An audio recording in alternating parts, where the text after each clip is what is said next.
हर जिम्मेदारी निभाई है। मगर वो तो जिंदा बच गई।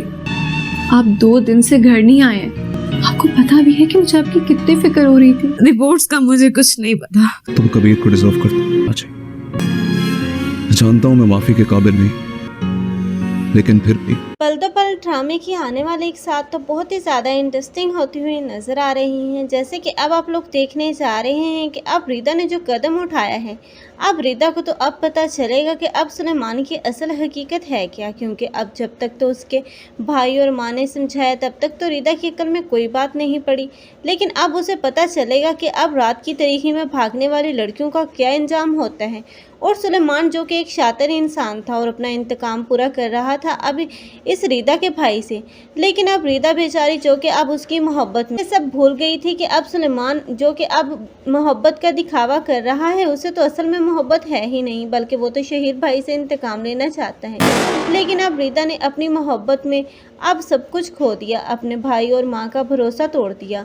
लेकिन अब रिदा ज़रूर पछताएगी, क्योंकि अब सुलेमान उसे कभी निकाह नहीं करेगा और उसे धक्के देकर अपने घर से निकाल देगा, क्योंकि वो तो अब रिदा को मुसीबत समझ रहा है और नहीं चाहता कि वो मज़ीद अपने ऊपर इसको सवार रखे। हो सकता है कि अब रिदा को अपनी गलतियों का एहसास हो, लेकिन रिदा के पास ना तो वापसी का कोई ठिकाना होगा और ना ही अब वो वहाँ रह सकेगी। इसलिए वो अब उसके पाँव पड़ेगी, गिड़गिड़ाएगी और माफ़ी मांगेगी कि वो उसे माफ़ कर दे। लेकिन सुलेमान को अब ज़रा तरस नहीं आएगा इस रिदा पर।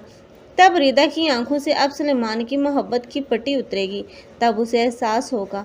लेकिन दूसरी ही तरफ अब रोशीन है जो कि बहुत बुरी तरह अब वफ़ा के जाल में फंसने जा रही है, क्योंकि वफ़ा जैसी लड़कियां जो कि किसी को भी खुश नहीं देख सकती। तो ऐसे में अब इस रोशीन ने कैसे सोच लिया कि अब वो वफ़ा की शादी करवा दे, क्योंकि वो तो अब अपने सर से बला उतारना चाह रही थी, लेकिन वो ये नहीं जानती थी कि बल्कि वो तो उसके गले का अज़ाब बन जाएगी, क्योंकि अब यही वफ़ा होगी जो कि अब बासत की ज़िंदगी से इस रोशीन को निकालने के बाद अब खुद उसकी जगह ले लेगी।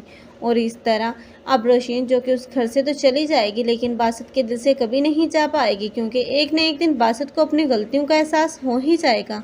आप लोगों को ये ड्रामा कैसा लग रहा है और इस ड्रामे में किसकी एक्टिंग को लाइक कर रहे हैं, कमेंट सेक्शन में अपनी कीमती राय के साथ लाजमी करें। मज़ीद ऐसे रिव्यूज़ के लिए हमारे चैनल को लाजमी सब्सक्राइब कर लें। अगर आप लोगों को हमारी वीडियो अच्छी लगी हो तो वीडियो को लाइक करना मत भूलिएगा। अल्लाह हाफिज़।